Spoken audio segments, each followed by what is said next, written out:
Salam ay hacı. Salam. Nətərsən, nə var, nəyə qədər alın? Vəziyyət saat. Xoş gördük. Allah bərəkət versin. Xeyirli olsun bu məhsullardan. Salamlayıram, değerli kardeşler salamlayıram.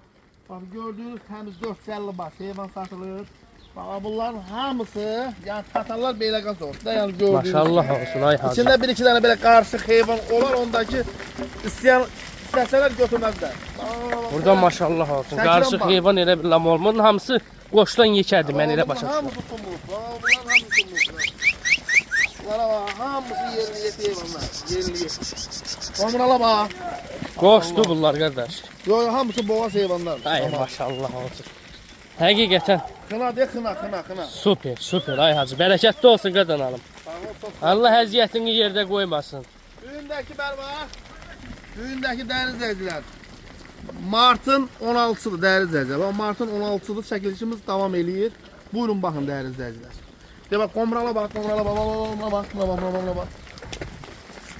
Maşallah.